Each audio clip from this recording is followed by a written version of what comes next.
The men's hockey team is back in action this weekend, traveling to Colorado to take on Colorado College on Friday night and then Denver on Saturday.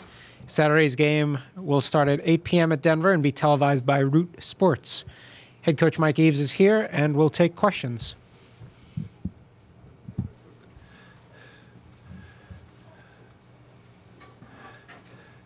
I take a couple of weeks off. You guys don't have questions?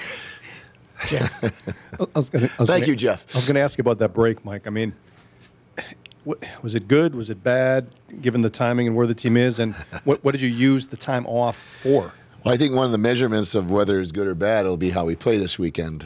From a coaching standpoint, we think it was good. We got to address issues that we've seen from our 6 games and get some repetitions in those areas. This kind of coaching is a challenge because of so much time that you have, and how to keep it interesting, and how to keep their focus, and how to keep it fun while you're mixing in the hard. How hard do you push each other physically in practice where you don't wear each other out, and guys get snarly at each other, which can be a good thing. So there's a lot of balances going on, but it was a good challenge for us as coaches because we had to be creative. We had to be in tune to what was going on.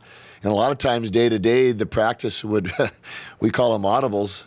The guys call them Omahas at the line of scrimmage. But we had to change some things as we went through practice based on what we felt and what we saw and how they worked. But we think they were beneficial. Now, we'll go back to the original statement. That'll depend more wholly on how we play this weekend.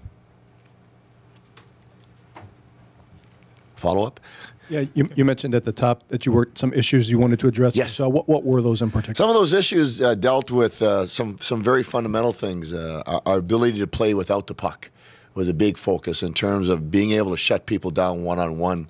We can have a great defensive zone system, defensive zone coverage system, but if we can't do the job one-on-one, then it's going to fall apart. So we spent a lot of time on that, both in forecheck, defensive zone coverage.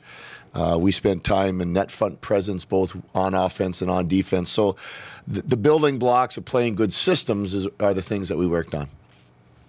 Right. Mike, you said a challenge for the coaches. Same with the players, I would assume, for them to find some sort of rhythm. Yes, you have practice, but as you know, it's not a game. Well, it was a challenge for them. I mean, they worked their fannies off. Between the cleansing skate and the Ono skate and the reaction skate and bumping into, you get tired of pounding each other in practice. So it was a challenge. And then you want to, being former players, we want to keep it fun for them too. So what is that element of fun that you throw in there? You can throw in a competitive game, where there's a winner or loser, and it's red versus white. So you create those situations. So I think as a coach, it's a challenge because you want to keep it fresh and you have to be innovative. And I think our staff likes that. Jay. Is it more difficult and or complicated to play 2 different locations on the same weekend? 2 different locations and 2 different sizes of sheets of ice. Colorado plays on a pond. I mean, it could be the Pacific Ocean. It's so big. And then we'll go to NHL 200 by 85 on Saturday. So that'll be definitely a challenge. The first period in Denver on Saturday will be an interesting one.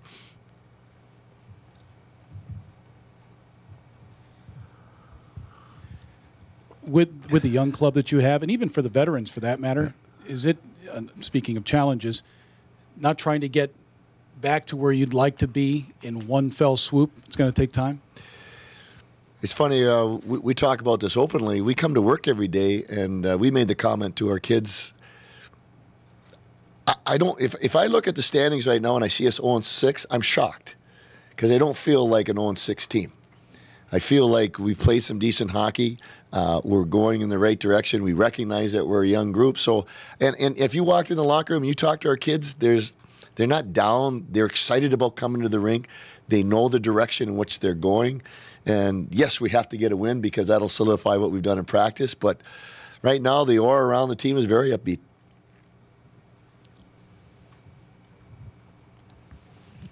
So here's a challenge. What do you know about Mike Haviland and the CC Tigers? Because it's obviously a different group, and for that matter, Coach Montgomery in Denver, too. Well, we watched Jim Montgomery's teams play in Dubuque, so we have a little bit idea of what they play like. For Mike and CC, I'm the wrong guy to ask that question. I know Shuey has already broken down video to kind of give us an indication of what they try to do. It seems to me, without talking specifically, Mike's probably trying to get his system of play in there and get going. So that'll be another challenge, the fact that we don't know the systems they play or the style they play, and we're going to have to adapt on the go probably. Eric? A couple of years ago, you guys got off to a really slow start and ended up winning the conference tournament and going to the NCAA tournament. Inevitably, after losses, there are going to be guys with their heads down and that are disappointed. Are there guys that were on that team 2 years ago that you noticed kind of rallied the troops a little bit after these tough losses? Is definitely a factor. I think guys like Chase Drake and Brad Navin can speak to that. The difference is we were a veteran team then. We were an upperclassman team, got off to a start that befuddled us. Now we're off to a similar start, but we're a young team, so it's for different reasons. But guys having been there and saying the things I just said are able to say, hey, been here, done that. Let's. The message still comes down to controlling the things you can control on a day-to-day basis. We have that choice as individuals, as coaching staff, and as a team, and that's kind of the culture that's in the locker room right now, and that's a good one to get for these young people to learn and understand that. So, through these hard times, we're going to come out on the other side and be better for it, and it's going to make us stronger. We hope it's sooner rather than later, though. I don't know if you followed college hockey over the weekend or the weekend before. This is kind of a crazy start to the season, isn't it? Well, we walked downstairs this morning, and Nate Lapointe, our equipment manager, updates the standing boards, and there it was, Michigan Tech 10-0.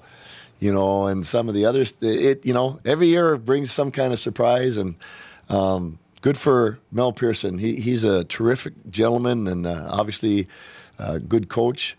And he's got that team going, and for us, it's just a matter of us taking care of business and working way back into that mix. That's where we are now. But yeah, there's been some surprises, and for me, that's the biggest one.